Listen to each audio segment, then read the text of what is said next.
1 Coríntios, capítulo 1. É um texto bem conhecido de muitos de nós. E eu sei que nós vamos ser ricamente acrescentados, nós seremos alinhados com a vontade de Deus. Amém? Você abriu aí então 1 Coríntios capítulo 1, versículo 10. 1 Coríntios 1, 10. Eu sei que provavelmente o pastor Ricardo já citou esse versículo tantas vezes aqui, né? Mas nós vamos começar por ele, mas vamos andar por um caminho maravilhoso, onde nossos olhos espirituais serão abertos. Amém? 1 Coríntios capítulo 1, versículo 10 diz assim: Rogo-vos, irmãos. Perceba que ele está falando com a igreja aqui. Toda vez que a Bíblia diz irmãos, né, ela está se referindo à igreja do Senhor. Então está falando conosco, nós somos a igreja do Senhor, estamos entre irmãos. E diz assim: Rogo-vos, irmãos, em nome de nosso Senhor Jesus Cristo, que sejais concordes no falar e que não haja dissensões entre vós, antes sejais inteiramente unidos no mesmo pensamento e no mesmo parecer. Basicamente, o que esse texto aqui está falando é de unidade e concordância. Na verdade, uma coisa está totalmente ligada à outra. Diga unidade e concordância.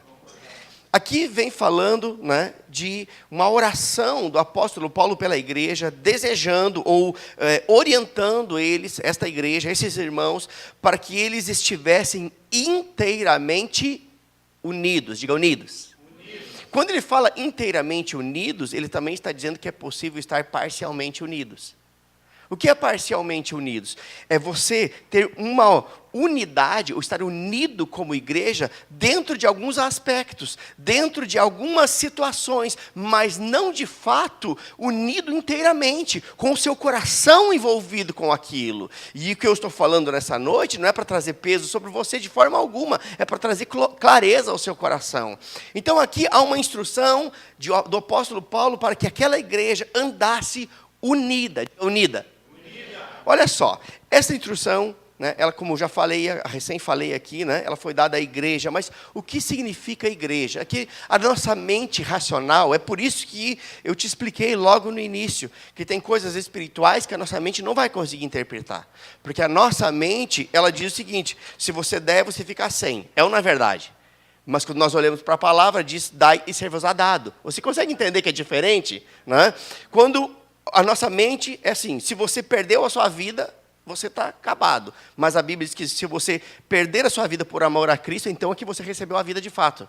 Você consegue entender que é diferente? Então, coisas espirituais você interpreta de forma espiritual. E quando nós falamos em igreja, a nossa mente racional, logo ela pensa num prédio. Não é verdade? A igreja, prédio. A estrutura, o endereço, né?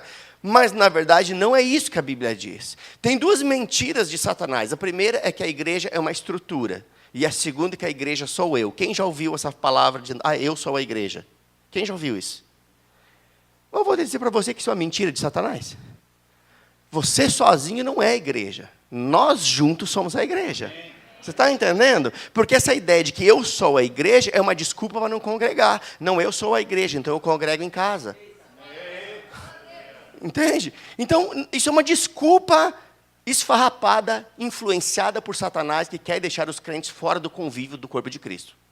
E o outro extremo é que a igreja é a estrutura. Eu vou para a igreja, e logo se pensa no prédio. Mas, na verdade, o prédio é importante. Por quê? Porque ele recebe a igreja. Você está entendendo? O prédio não é a igreja, mas o prédio é importante porque ele recebe a igreja. Agora, entenda algo. Esse texto que nós falamos aqui foi endereçado à igreja. E ele fala sobre estar inteiramente unidos. E eu sei que você talvez nem goste de ficar repetindo coisas, mas eu quero que isso fique agarrado ao seu espírito. Inteiramente unidos. E igreja. Diga igreja. Eu quero reforçar essas duas palavras, unidade e igreja. Olha só. O que de fato significa igreja se ela não é prédio e também não é um indivíduo? A palavra igreja é a palavra eclésia, que significa reunião de santos. Não é uma reunião de pecadores. É uma reunião de santos. Amém? Agora, a palavra reunião, ela vem da união de duas palavras. Re mais união. Reunião. O que isso significa? poderia ser repetido, poderia ser definido a palavra eclésia como reunião de santos, porque esta é a definição da palavra eclésia, ou igreja. Igreja é eclésia, e eclésia significa reunião de santos. E a palavra reunião, ela é feita de duas palavras, re mais união, que é definida como repetir a união. Ou seja, a cada culto que nós estamos fazendo, repetindo a união. Você conseguiu entender o que eu estou querendo dizer? A cada culto, a eclésia se reúne. É uma reunião de santos. Nós estamos repetindo a união dos santos. E é por isso que Paulo disse: eu rogo-vos, pois, irmãos, em nome do nosso Senhor Jesus Cristo, que todos vocês sejam concordes no falar e que sejam inteiramente unidos. Que a cada reunião, ou a cada vez que vocês repetem a união dos santos, de fato vocês estejam inteiramente unidos. É exatamente o que está escrito em Salmo 133, um salmo conhecidíssimo de todos nós. Vá para lá, Salmo 133.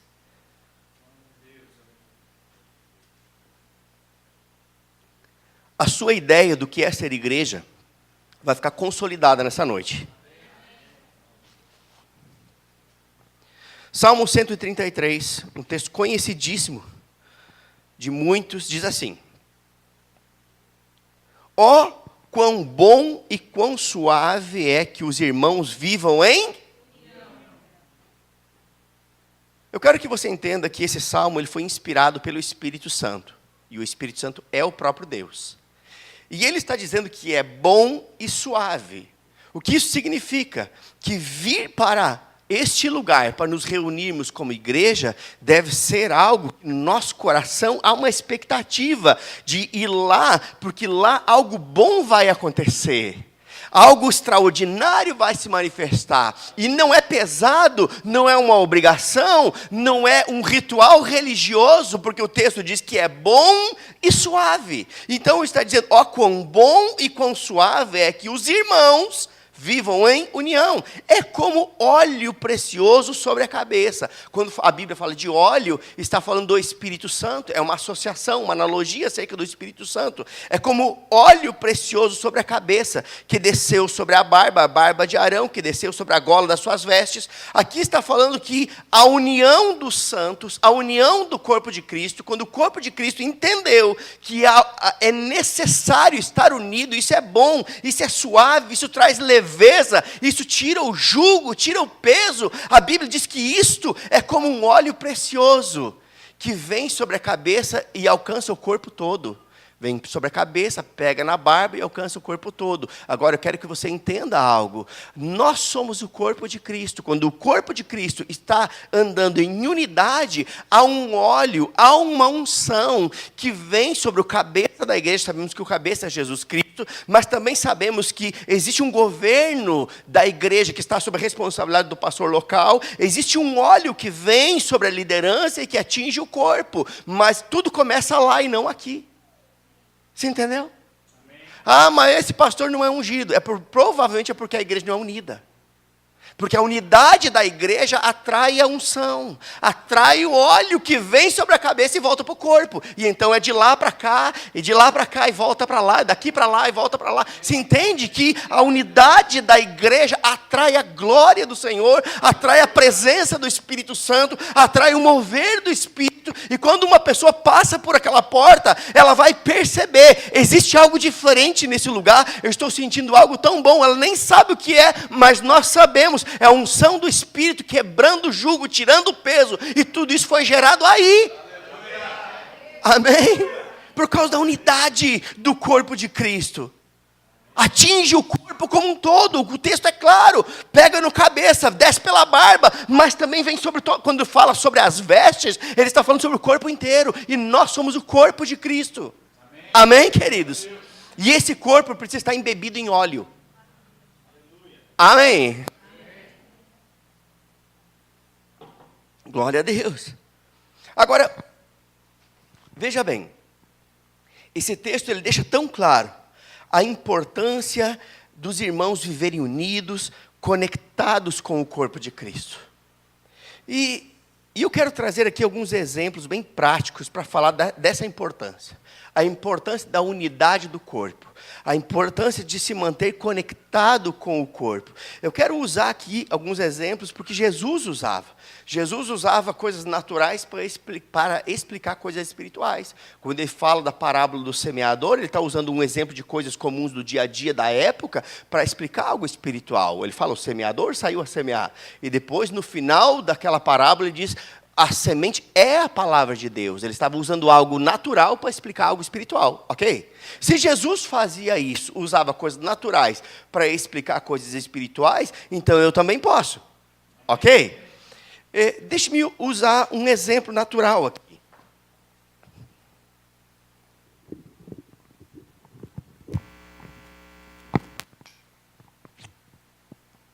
O que eu tenho aqui? Quem estava cantando, né? Que estava cantando, cante aí. Sem o microfone. Mudou alguma coisa? Por que não mudou? Olha só, isso aqui é um microfone. Mas se ele estiver mal plugado lá, ele vai dar chiado, ele vai dar interferência, ele vai dar ruídos. E se ele estiver desconectado, ele perdeu o seu propósito. Ele foi feito com um propósito bem específico. Ele foi fabricado para funcionar conectado. Se ele não estiver conectado, ele se tornou desnecessário, só vai ocupar espaço e vai virar uma tranqueira. O que eu estou querendo dizer com isso? Que um crente, ele nasceu, um cristão nasceu para estar conectado com o corpo. Um cristão que não está conectado com o corpo, vai ser um cristão que vai ficar chiando o tempo todo. Que vai ficar soltando ruído estranho. E se ele ficar desconectado totalmente, então ele perdeu o seu propósito e vai virar uma tranqueira. Desculpa a minha linguagem, mas eu estou falando aqui a realidade. Nós fomos feitos, criados pelo Senhor, para nos mantermos conectados com o corpo. Olha só, queridos, por que eu estou falando essas coisas?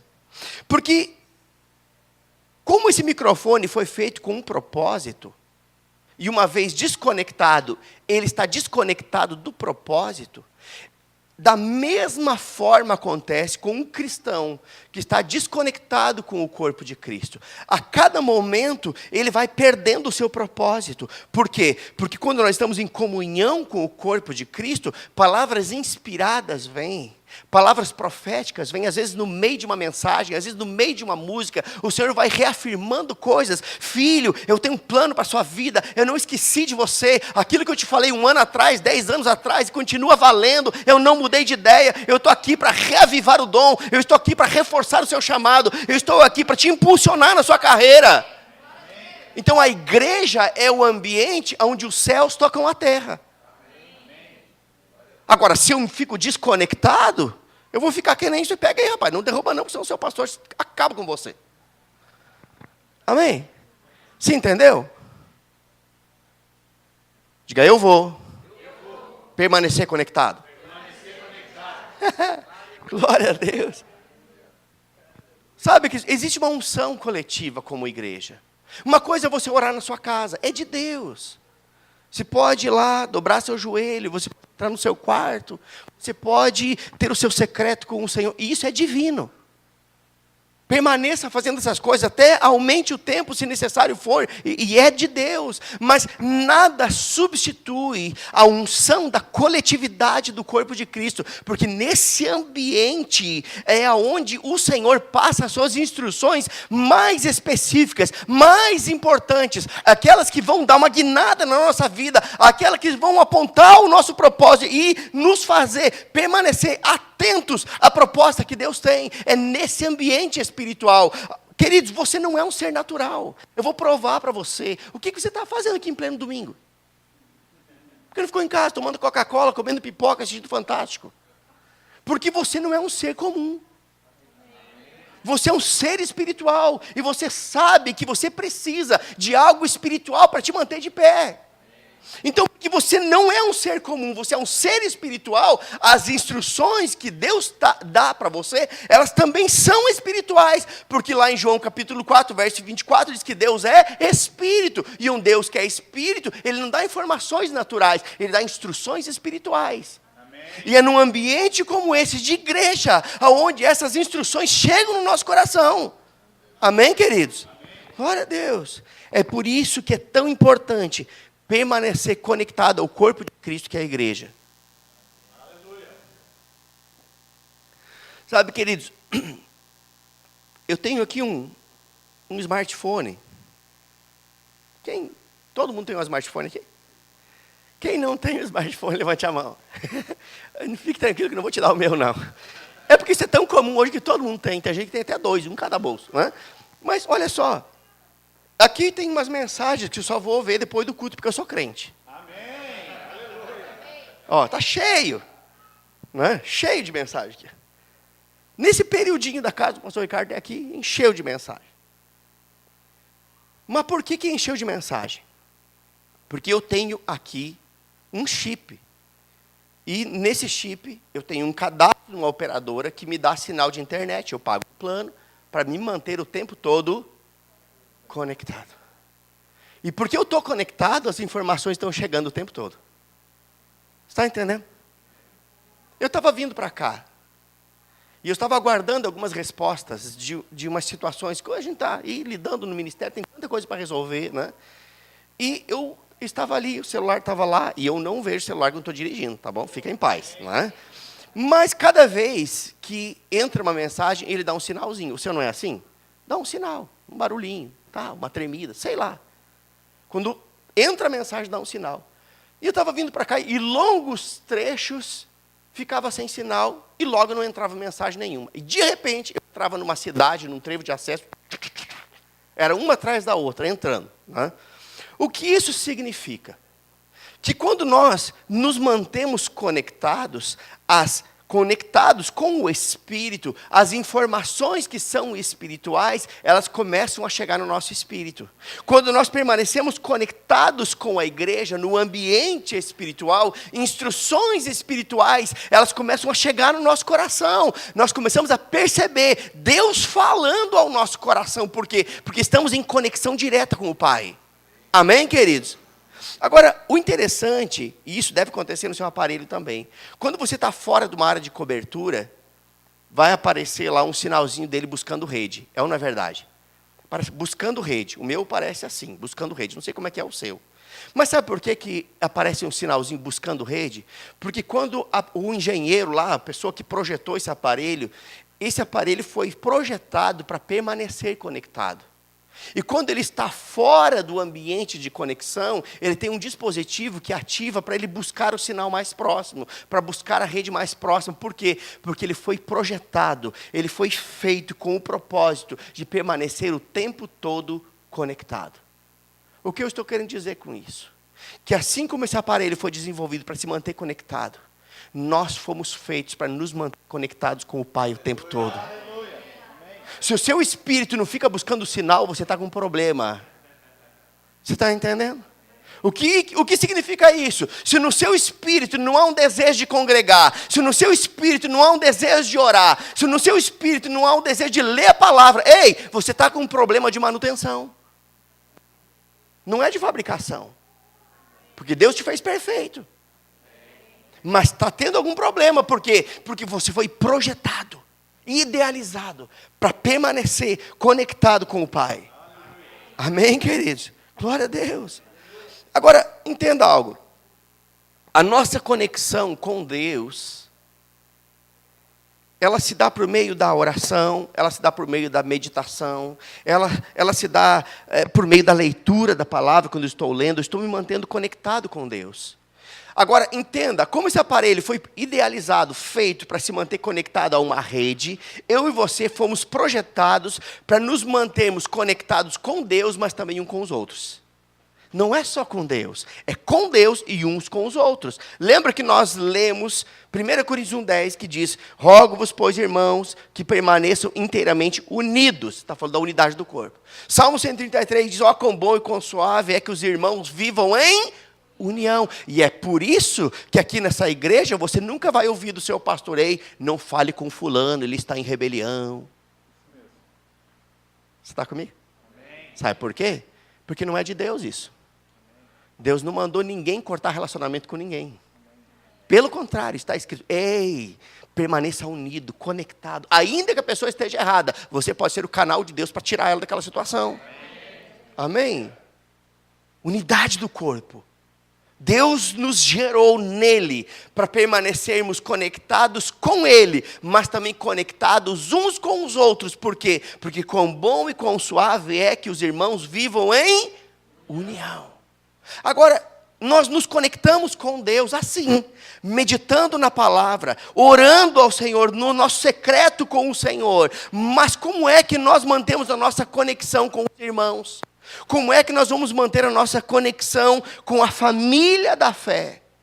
Da seguinte forma: mantemos a nossa conexão ou a nossa comunhão com os irmãos, mantendo a nossa comunhão com o corpo de Cristo através do congregar. Como que você vai ter comunhão com os outros sem congregar? Não existe isso. A conexão que nós devemos ter, ou a comunhão que nós devemos ter uns com os outros, se dá por meio do congregar. Com Deus, meditação, leitura, oração, tempo de consagração, estamos conectados com o Senhor, mas isso não basta. Se isso bastasse, Salmo 133 não existiria. 1 Coríntios 1,10 não existiria, mas ali está falando que assim como é importante eu estar conectado com Deus, também é importante eu estar conectado com o corpo de Cristo, que é a igreja. Amém? Glória a Deus.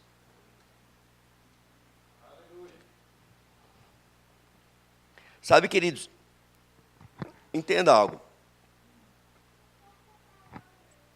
Como é que eu vou me manter conectado como igreja? Por que é tão importante me manter conectado como igreja? Porque as informações, como eu falei aqui, né? Se você está fora da área de cobertura, você fica sem as mensagens entrando, você fica sem as informações chegando no seu aparelho, assim como se você ficar fora da igreja, é possível que as informações que Deus tem para dar para você não cheguem ao seu coração, porque o tempo todo Deus está falando. Desde o momento que você chega na porta e você é recebido com quem é diácono aqui, levante a mão, que fica aqui na porta recebendo. Não tem ninguém não? Aqui, né? Fica aqui recebendo, né? E aí diz: a paz do Senhor, irmão. Seja bem-vindo neste lugar. Aí você dá um abraço naquela pessoa. Quando você é recebido na igreja com um aperto de mãos, com um abraço, isso passou uma informação. Sabe o que está dizendo? Você é importante para Deus, mas você é importante para nós. Aquela pessoa, ela recebeu uma informação. Você consegue entender como é importante permanecer conectado com o corpo? Porque desde coisas tão simples como uma recepção na porta, aquela pessoa está recebendo uma informação divina de que ela é importante para Deus, ela é importante para o corpo. Quando o louvor está ministrando aqui, a música, palavras que estão inseridas no contexto da letra daquela música, vão trazer o coração daquela pessoa a informação de que Deus a ama. Como aquela musiquinha da Ana Paula Valadão, que eu não vou cantar, senão você vai correr da igreja, que diz: Ele me ama. Vocês cantam aqui? Não? Não cantam, não. Tem que cantar, né? Esse negócio é de Deus. Mas a música fala. Porque ela é por inspiração, o autor da música, ele estava inspirado, e então está ali cantando, e aquela pessoa está sentada aqui, adorando, com as mãozinhas de jacaré. Mãozinha de jacaré é assim.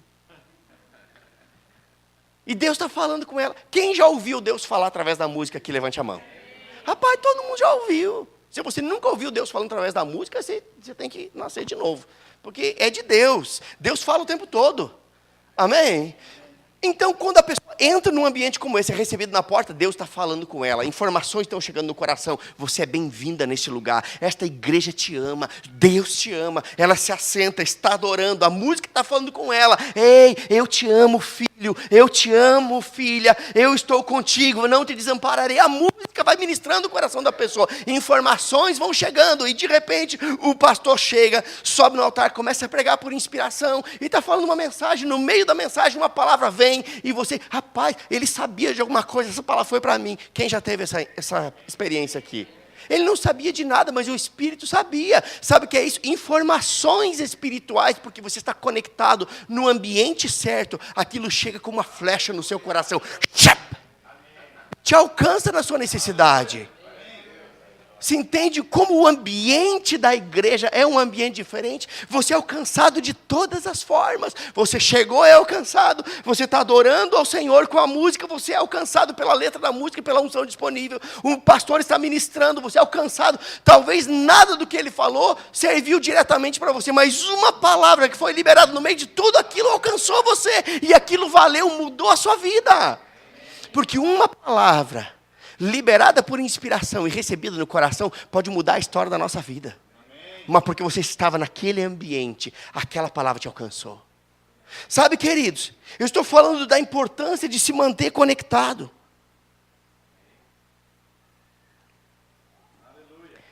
E estou falando que Deus comunica coisas conosco o tempo todo. Da entrada ao louvor, ao tempo da palavra, e vou dizer que Deus fala conosco, Ele ministra informações no nosso coração, até quando nós vamos nos despedir. Eu não sei se aqui é feito isso, mas há uma prática muito comum no meio da igreja, Verbo da Vida principalmente, que diz, seja abençoado na prática da palavra, até quinta-feira, em nome de Jesus. Vocês já ouviram isso aqui? Normalmente é assim, né? Os verbianos é quase doutrina. Seja abençoado na prática da palavra, até quinta-feira. Dê um abraço no seu irmão. Não é assim? Pronto. Olha as informações que essa despedida no final de um culto passa no nosso coração. Se você quer que aquilo que foi falado se torne uma realidade na sua vida, porque tem que colocar em prática aquilo que você ouviu. Isso aqui, você não vem para a igreja para tomar passe. Você quer tomar passe, vai procurar outro lugar, não aqui. Aqui você vem para ouvir a palavra, ouvir a instrução, praticar a palavra, e o benefício vai te alcançar, porque você praticou. Quando está despedindo do culto e diz, seja abençoado na prática da palavra, o seu espírito, ele recebe essa informação. Ei, eu preciso praticar o que eu ouvi para ser abençoado. Eu preciso praticar o que eu ouvi para que a bênção se manifeste. Na verdade, somos abençoados, mas a bênção só se manifesta na prática da palavra. É porque assim, tem uns ranços no meio do Verbo da Vida, e eu sou do Verbo da Vida, vou falar mesmo, é do nosso povo. Não, já somos abençoados. Mas por que está na miséria, sofrendo, no arroz? Por que então? Pelo simples fato de que a bênção se manifesta na prática da palavra. Seja abençoado na prática da palavra.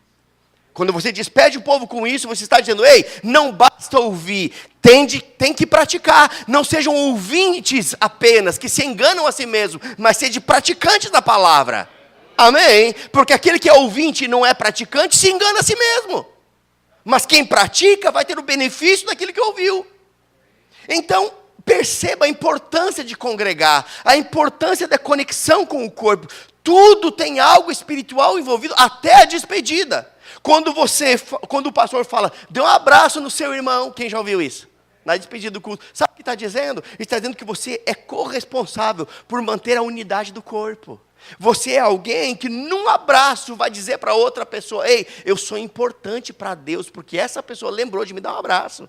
Você está entendendo? Todas essas coisas, elas passam uma informação espiritual. Até mesmo quando é dito, até quinta-feira, em nome de Jesus. Sabe o que está dizendo? Até quinta-feira? Ele está dizendo que não é pecado congregar 2 vezes por semana. E eu quero aproveitar para dizer algo aqui. É porque tem algumas pessoas que elas vão para o culto por desencargo de consciência. Eu preciso ir para o culto, senão eu vou me sentir mal. Não. Você não vai para o culto para se sentir bem. Você vai do culto para oferecer algo para o seu pai. E porque você oferece a ele, ele tem mais para dar do que você tem para dar para ele. E você sai abastecido. Você está entendendo? Então, entenda algo. Se você é alguém que tem a prática de ser um membro domingueiro, o que é um membro domingueiro? Que vem só no domingo. Pensa comigo, você é um daqueles que congrega só no domingo.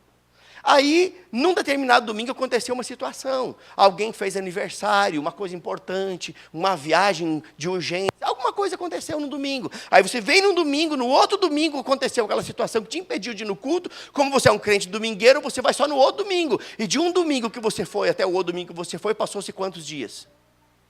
15 dias. Como que alguém pode estar espiritualmente saudável se alimentando uma vez a cada 15 dias? Você está entendendo? E digo mais, ninguém vai conseguir ficar espiritualmente saudável e maduro comendo uma vez por semana. Ah, mas 1 hora de culto, 2 horas de culto, meu Deus. Ei, você está numa igreja que tem ar-condicionado, uma cadeira estofada, um ambiente preparado, alguém limpou para você chegar. Para você ficar confortável. Para você não ficar naquelas cadeiras de plástico que meia hora depois está entortando tudo e dói as costas. Nada, você está bem acomodado. Ei, vai receber o que Deus tem para você. Seja grato. Eu desafio você. Está comigo? Eu desafio você a congregar uma vez por semana se você comer só uma vez por semana.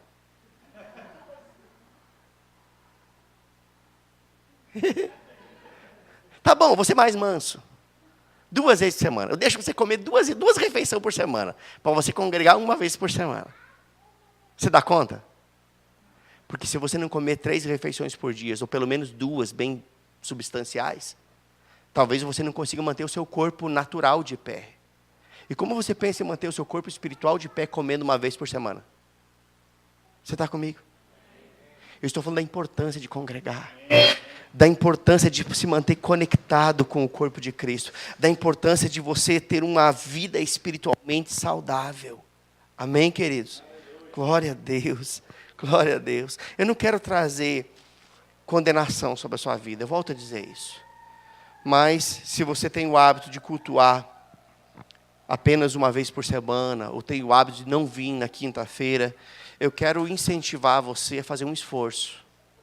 Amém? Obrigado pelo amém. Amém? Amém? Eu quero incentivar você a fazer um esforço e criar um hábito, queridos. Um hábito de congregar. Sabe, queridos, eu sei que isso não é religião. Porque eu amo o Senhor. Eu amo o Senhor. Eu amo congregar. Eu amo estar na presença. Eu amo desfrutar da presença do Senhor. O dia que vim para a igreja para me se tornar um peso, aí, rapaz, acabou a minha vida espiritual. Tomara que eu não esteja falando com você. Eu tenho que ir. Eu não queria ir, mas eu vou ir. Não tem gente que vai para a igreja como quem vai para o velório. Não, queridos. Nós temos que ir para a igreja como quem está indo para uma festa. Não, imagina, você vai convidar alguém para ir para a igreja. Eu quero te convidar para ir na minha igreja. É só 2 horas de culto, acaba rapidinho. Não. Eu quero te convidar para ir num lugar. Ei, é um lugar de um povo alegre. É um povo que festeja. Eu quero te convidar para ir para uma festa. Talvez ela vá. Aí você, pessoal, é verdade, mas tem bebida nessa festa? Tem vinho. É mesmo, tem vinho novo. Vinho do Espírito. Amém? Eu quero mudar sua mente acerca do conceito de congregar.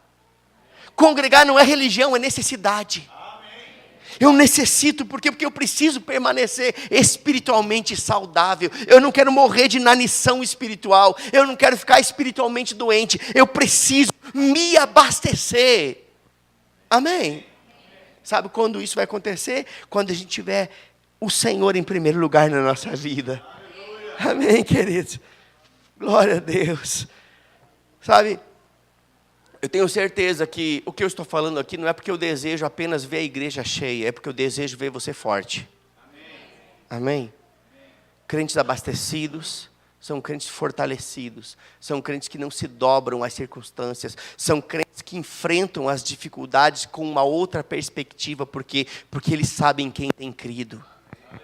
Sabe, crente gangorra, vem uma vez cada 15 dias na igreja, vem aqui dar glória a Deus, rajada, língua estranha, até profetiza, entrega umas palavras, umas profetadas, e aí, né, parece que vai explodir. Aí chega na segunda-feira, começa a declinar, na terça já caiu, na quarta está falando palavrão. Ei, para com isso, Jesus está voltando. Não tem mais tempo para viver essa vida medíocre. É tempo de ser intenso com as coisas do Senhor. Amém. Jesus, Ele foi o preço pago para te salvar. Não desmereça o que Deus fez, entregando o seu Filho para viver um evangelho raso e medíocre. Amém. Sabe, tudo que não tem conteúdo vem difícil. Você põe feijão na panela, os secos sobe tudo. É ou não é verdade? Pronto. É assim o crente que não tem nada de Deus dentro dele. Uma vida superficial. E o superficial você passa a colher e raspa fora. E cozinha só o que está bom. Você está entendendo? Tenha cuidado com essas coisas. Seu tempo de um evangelho raso acabou. É tempo de você buscar uma intensidade com as coisas do Senhor. Aleluia. Glória a Deus. Agora, para isso, nós precisamos definir o que é prioridade na nossa vida. Porque nós nunca ficaremos espiritualmente saudáveis, nos alimentando uma vez por semana ou uma vez a cada 15 dias. Para isso, eu tenho que estabelecer prioridades. Diga, prioridade. Vá comigo para Mateus capítulo 6. A partir do verso 31. E vamos definir o que é prioridade de fato nas nossas vidas.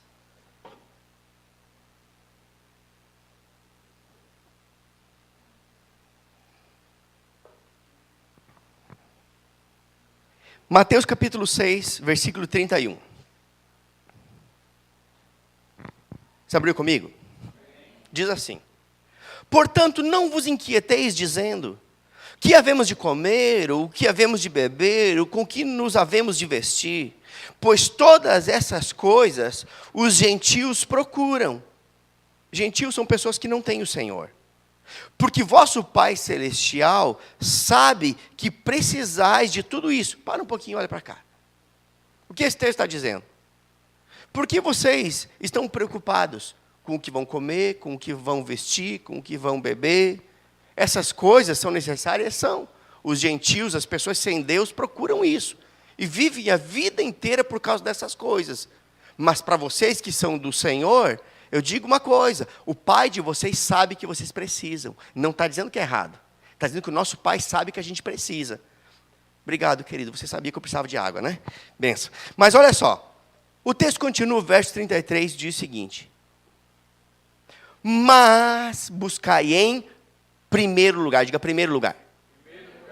Olha só, não é em segundo lugar, não é em terceiro lugar, mas buscai em primeiro lugar o reino de Deus e a sua justiça, e todas essas coisas vos serão acrescentadas. Sabe qual é o grande problema de muitas pessoas? Não seu, amém? É que elas passam a vida inteira atrás de coisas que são necessárias, mas elas buscam as coisas e esquecem que aquele que pode dar todas as coisas, ele está ficando em segundo plano. E elas gastam a sua vida atrás de coisas, e esquecem de dar prioridade àquele que poderia fazer com que todas essas coisas viessem sem esforço algum. O texto é claro: buscar em primeiro lugar o reino de Deus e a sua justiça, e todas essas coisas vos serão acrescentadas. Perceba que o texto não está dizendo que nós não precisamos de alimento, que nós não precisamos de roupa, que nós não precisamos de mantimento. Não é isso que o texto está falando. O texto está dizendo: ei, busque em primeiro lugar o reino, busque em primeiro lugar o seu Deus, busque em primeiro lugar o seu Pai. Ele sabe que vocês precisam, e se Ele estiver em primeiro lugar, essas coisas que vocês precisam vos serão acrescentadas. Aleluia. Aleluia.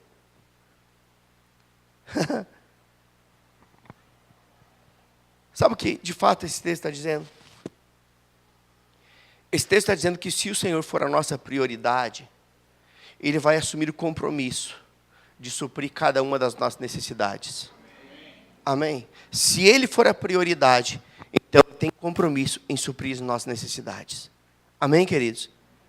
Agora, esse é o tempo onde eu e você precisamos definir quem estará em primeiro lugar nas nossas vidas. Nós precisamos estabelecer as prioridades e definir quem está em primeiro lugar na nossa vida. Eu vou dizer algo para você que é muito sério. Se Deus não for o primeiro, Ele jamais vai ser o segundo.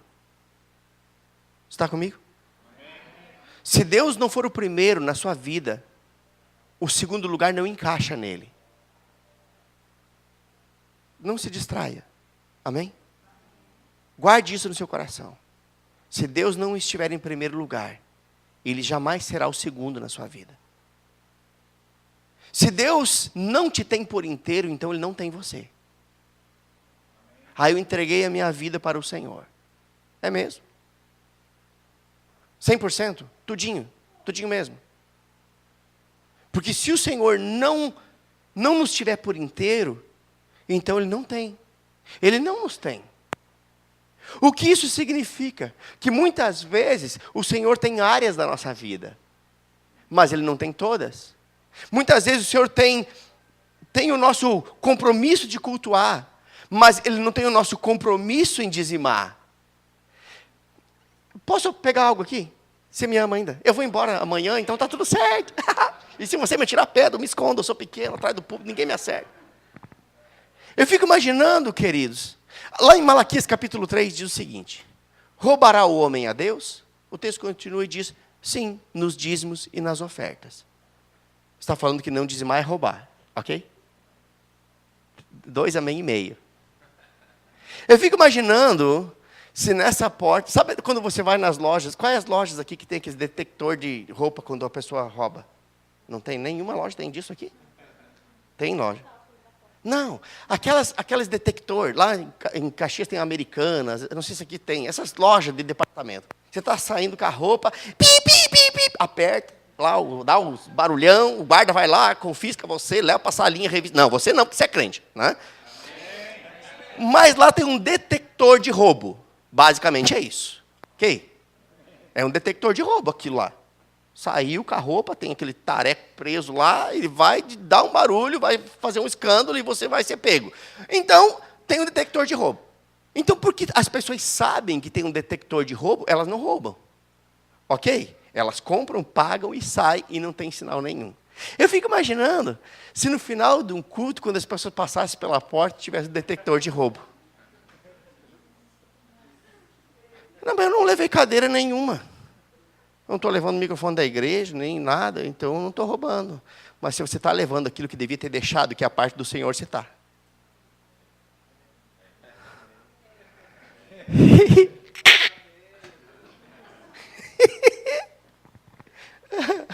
Você vai me amando, vai dar tudo certo.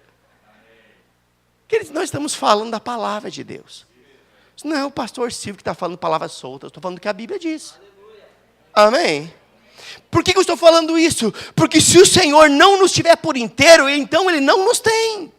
Ele só vai nos ter de fato quando Ele tem o nosso coração, a nossa vida, Ele tem o nosso tempo, Ele é a nossa prioridade e Ele também tem o nosso bolso, Ele tem a nossa fidelidade, Ele tem o nosso amor, Ele tem a nossa intensidade, Ele está em primeiro lugar e então todas as coisas nos serão acrescentadas.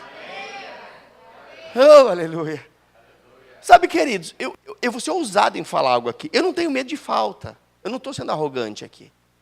Ei, pastorzinho arrogante é isso? Não, não é nada disso, não. Eu não tenho medo de falta. Não vai me faltar nada nunca. Aleluia. Sabe por quê? Porque eu sei quem está em primeiro lugar na minha vida. Amém. Quer dizer que eu tenho tudo que eu quero, tudo, qualquer coisa, estou esbanjando, não estou rasgando dinheiro. Não, nada disso. Eu não acendo carvão com uma nota de 100. Não é isso que eu estou falando. Eu estou dizendo que eu não tenho medo de falta. Porque eu sei quem é o primeiro lugar na minha vida. Eu sei o que está escrito. Se Ele for o primeiro, todas as demais coisas se manifestarão. Como? Deus vai abrir porta de emprego onde não tem emprego. Deus vai te fazer prosperar em meio à crise. Deus vai operar ao seu favor de forma que você experimente intervenções divinas em áreas específicas da sua vida. Porque Ele é seu Pai, Ele é seu Deus. E Ele está em primeiro lugar. E porque Ele está em primeiro, todas as demais coisas vos serão acrescentadas. Porque Ele está em primeiro lugar, então Ele tem você inteiramente. Amém. Oh, aleluia. Glória a Deus. Sabe, queridos? E quando o Senhor estiver em primeiro lugar nas nossas vidas, então as instruções que Ele tem para nos dar também estarão em primeiro lugar. Aleluia. Glória a Deus. Abra comigo em Hebreus capítulo 10.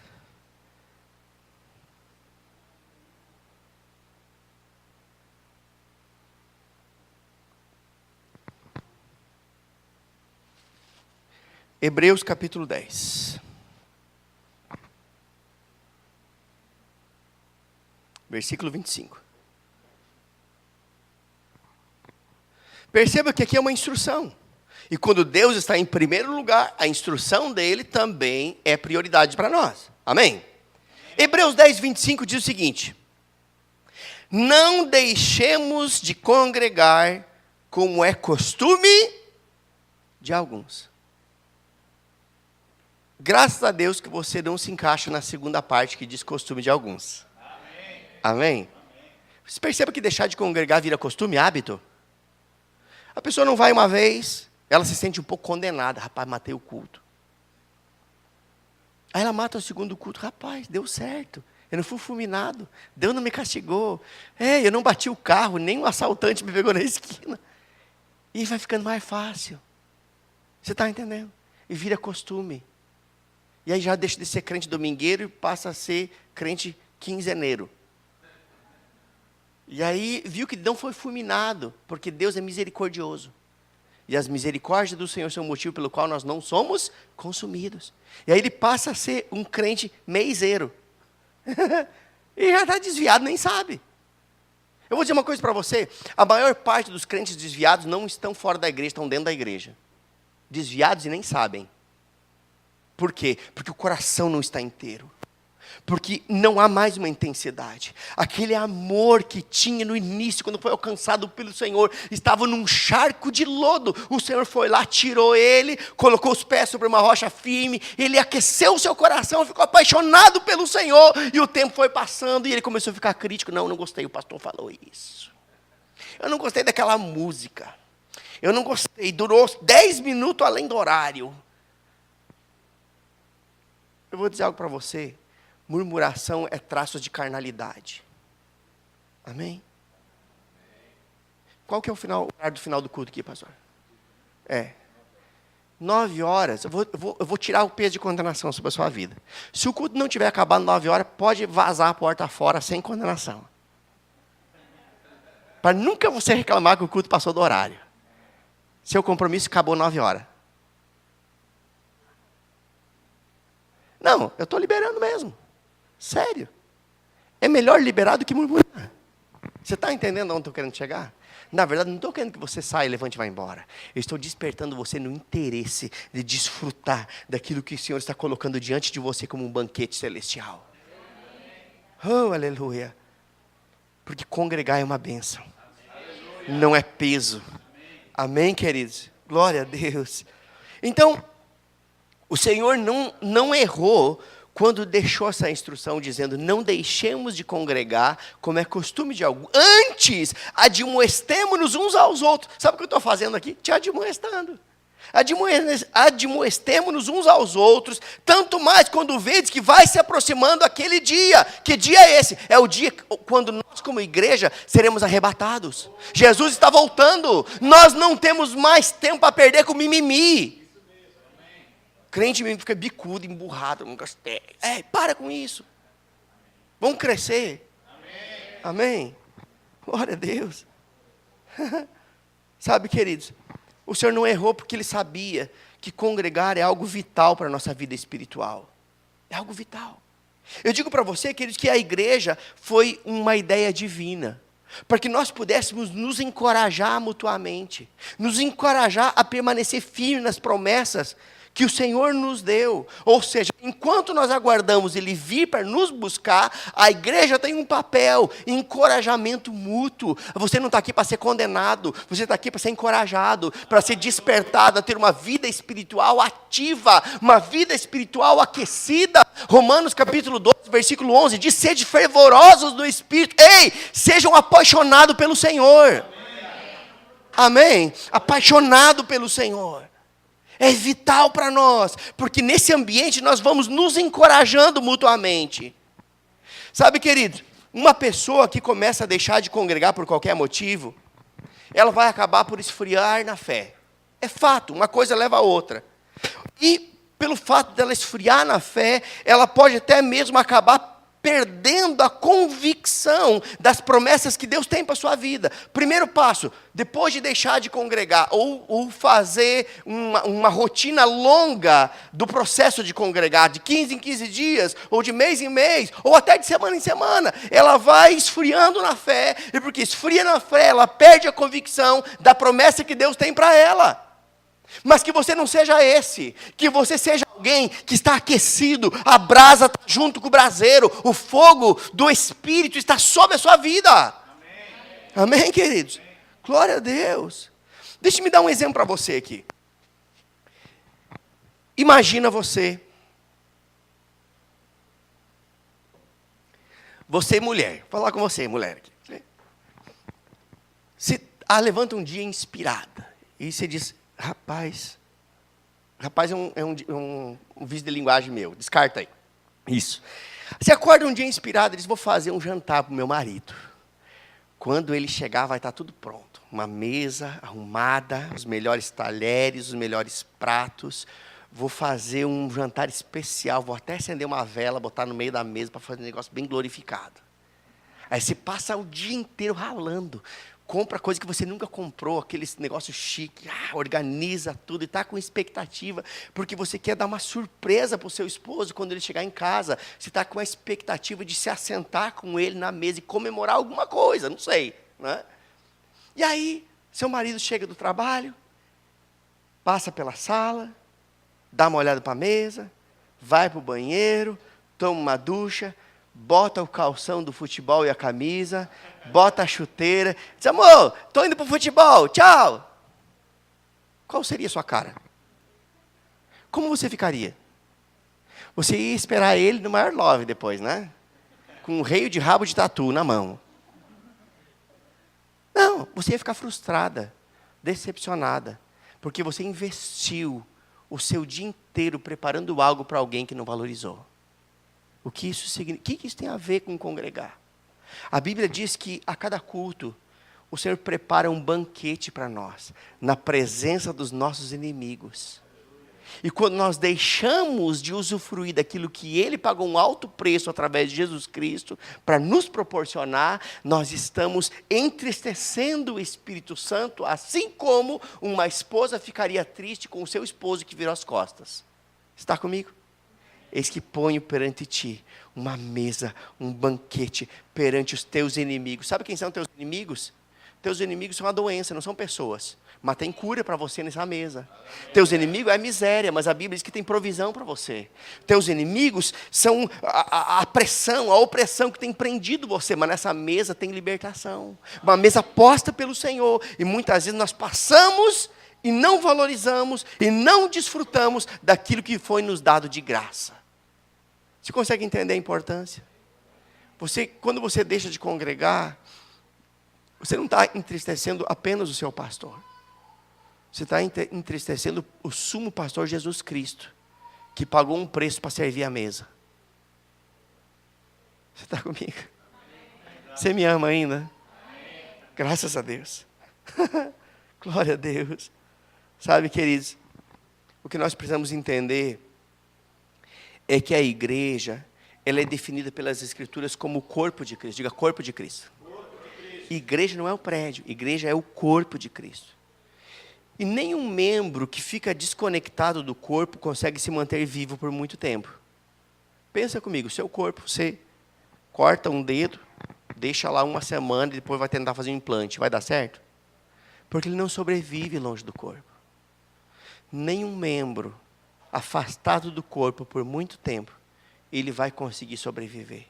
Até quando é feito um transplante, põe na caixa de gelo, pega helicóptero, avião, para poder dar tempo de aproveitar aquele órgão, não é assim? Pronto, um membro do corpo de Cristo, você que congrega, você que entregou a vida para Jesus, a partir desse momento você passou a fazer parte de um corpo, o corpo de Cristo. E é importantíssimo você se manter conectado com o corpo para você se manter vivo espiritualmente, porque nenhum membro separado permanece com vida. É sério isso, não é? Muito sério. Abra comigo a sua Bíblia, Efésios capítulo 4.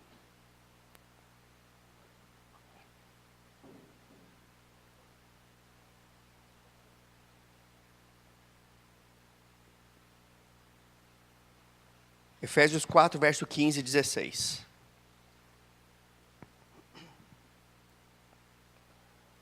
Efésios capítulo 4, versículo 15 e 16. Você abriu comigo? Diz assim: antes, seguindo a verdade em amor, cresçamos em tudo naquele que é o cabeça, Cristo, do qual o corpo inteiro, está falando do corpo, está falando da igreja, o qual o corpo inteiro, bem ajustado, ligado pelo auxílio de todas as juntas, segundo a justa operação de cada parte. Perceba o que está escrito aqui. Segundo a justa operação de cada parte, ou de cada membro, efetua o seu crescimento para a edificação de si mesmo em amor. Sabe o que esse texto está dizendo? Que cada pessoa que está aqui nessa noite é uma parte importante de um corpo chamado igreja. Você tem uma parte importante. Aqui o texto deixou claro, segundo a justa operação de cada parte, ligado pelo auxílio de cada junta, efetua o aumento, o crescimento, a edificação. Por quê? Porque cada pessoa é uma parte desse corpo chamado igreja, e a falta de conexão com o corpo, ela pode comprometer o crescimento da igreja, mas principalmente o nosso próprio crescimento espiritual pode ficar comprometido pela falta de congregar. Olha só, João 15,16 diz o seguinte, apenas ouça, é um texto bem conhecido, diz assim, João 15,16 diz assim, vós não me escolhestes a mim, mas eu vos escolhi a vós. Não é bênção você saber disso? Você foi escolhido por Deus, escolhido. Deus te escolheu, você não é qualquer coisa. Você é a geração eleita, escolhido por Deus. Então João 15,16 diz o seguinte, não foram vocês que me escolheram, eu escolhi a vós. Mas o texto continua e diz, e vos designei, ou seja, eu vos escolhi com um propósito. E vos designei para que vades e deis frutos, e o vosso fruto permaneça. Ou seja, não foi você que me escolheu, eu te escolhi com um propósito, que você frutifique. Aleluia. Amém? Aqui está o propósito. Fomos designados, comissionados para darmos frutos, ou seja, para sermos frutíferos. Agora, entenda algo. Imagina se o Senhor chegasse hoje. Você sai do culto, vai para sua casa, ruminando a palavra que você ouviu hoje. Você rumina a palavra que você ouviu no culto? Amém? É necessário. Aí você se assenta na sua cama pensativo e de repente o Senhor fala com você e diz, filho, filha, quero que você me mostre os teus frutos.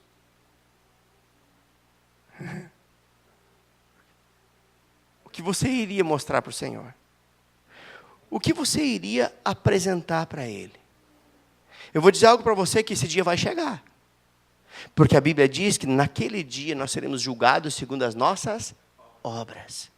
Ou seja, vai ser um dia onde nós vamos apresentar para o Senhor, Senhor, eu fui comissionado para isso, eu fiz isso.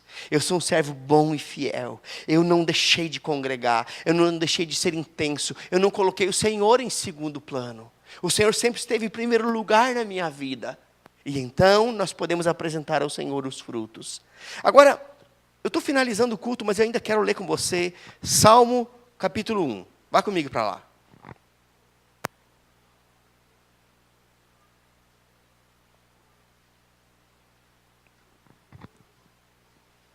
Salmo capítulo 1, a partir do versículo 1, diz assim.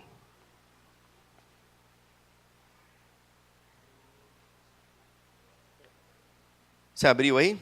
Amém. Salmo capítulo 1, versículo 1 em diante diz assim: Bem-aventurado o homem que não anda segundo o conselho dos ímpios. Rapaz, está dizendo, é abençoado o homem que não segue os pitacos de quem é do mundo. Aqui é a linguagem Silva de Marque. Você não se aconselha com o incrédulo. Você aconselha o incrédulo. Você inspira ele. Porque o incrédulo não tem a mente influenciada pelo céu. Então você mantém a amizade, ama aquela pessoa e inspira ele. Mas aqui diz o seguinte: bem-aventurado, abençoado o homem que não anda segundo o conselho dos ímpios, nem se detém no caminho dos pecadores, não fica na rodinha do intervalo da empresa vendo imagem pornográfica. Aleluia. Amém. Nem se assenta na roda dos escarnecedores para cozinhar o pastor. Rapaz, você viu? Aí cozinha, dá uma marinada. Não. Antes, eu estou falando daquele que é abençoado. Antes, ele não faz essas coisas erradas. Antes, ele tem o seu prazer aonde? Na lei do Senhor, na palavra de Deus. Tem o seu prazer na lei do Senhor. E na sua lei medita dia e noite. Aí vem o versículo 3 que eu quero dar uma ênfase. Este será como árvore plantada. Diga plantada. Como árvore plantada junto a correntes de águas, a qual dá o fruto. Ei, o que é que nós vamos apresentar ao Senhor? Os frutos. A qual dá o seu fruto na estação própria, e cuja folha não cai, e tudo quanto fizer, prosperará. Aleluia. Aleluia. Agora, esse texto ele deixa claro uma coisa. Uma árvore só vai dar fruto se ela tiver o quê? Plantada. Junto ao quê? A ribeiros de água. Está falando da palavra. Aqui é a água da palavra. Se você está plantado num lugar onde tem a palavra de Deus, você vai dar fruto. Amém, queridos? Agora, a árvore, diga plantada. A árvore plantada que vai dar fruto, quando aqui está falando plantada, está falando de estabelecer raízes. Para então frutificar. Se você pegar uma árvore frutífera e você planta aqui, assim, não, rapaz, não gostei desse lugar aqui não, acho que eu vou plantar aqui. Aí você tira de lá e planta aqui. As folhas murcham, aí leva um tempo, ela começa a levantar as folhas de novo. Aí, rapaz, não gostei não, eu vou botar lá. Aí você tira e planta lá. As folhas murcham e daqui a pouco ela começa a levantar de novo. Não gostei não, vou voltar para cá. As folhas murcham. Sabe o que é isso? Crente que fica pingando de igreja em igreja. Nunca vai dar fruto. Porque não tem raiz. Não está sólido. Porque é crente que fica de mimimi. Não gostei, não gostei, não gostei. Ele acha que o culto foi feito para ele. O culto não foi feito para você, querido. O culto foi feito para ele. Você não é Deus, ele é Deus. Então, se você não vai num culto porque você não gostou de um louvor, de um jeito, de um estilo, cuidado. Porque o seu culto é para Ele. Amém? Se você quer algo, um show, você compra um ingresso e vai. Se você quer prestar um culto, você vem para a igreja e se rende. Você me ama ainda? Graças a Deus. Está dando certo. Oh, aleluia. Diga, eu vou dar fruto. Porque eu vou estabelecer raízes. Para finalizar, vamos voltar para o texto lá do início, Salmo 133.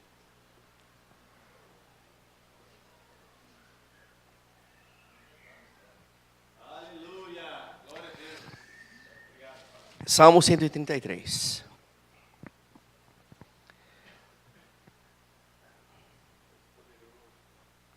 Aleluia. Diz assim. Nós já lemos, mas ouvir as mesmas coisas é segurança para nós, amém? Salmo 133 diz o seguinte: ó, quão bom e quão suave é que os irmãos vivam em união. É como óleo precioso sobre a cabeça, que desceu sobre a barba de Arão, e que desceu sobre a gola de suas vestes. É como o orvalho de Hermon, que desce sobre os montes de Sião, porque ali o Senhor ordenou a bênção e a vida para sempre. Aleluia. Sabe o que esse texto está dizendo? Que existe uma bênção maior para uma igreja que anda unida.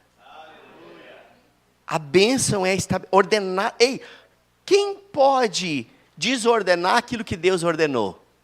E esse texto está dizendo que para uma igreja que anda unida, para irmãos que estão unidos, ali, diga ali.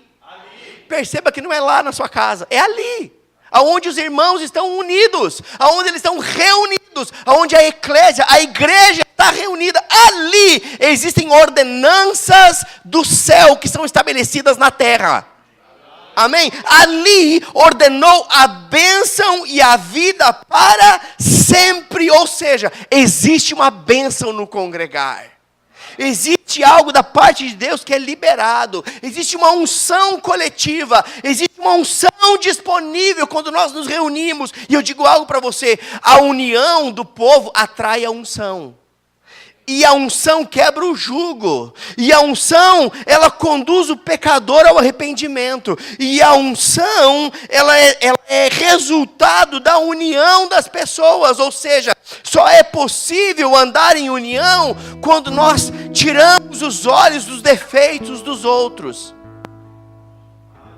Só é possível andar em união quando eu considero o outro maior do que a mim mesmo, como diz em Filipenses. Eu não posso andar unido com alguém que eu rejeito. Eu não posso andar unido com alguém que eu acho menor do que eu. Eu não posso andar unido com alguém que eu só vejo os defeitos. Ei, tira os olhos do graveto que está no olho do irmão. E olhe para você. E Senhor, sonda-me, Senhor.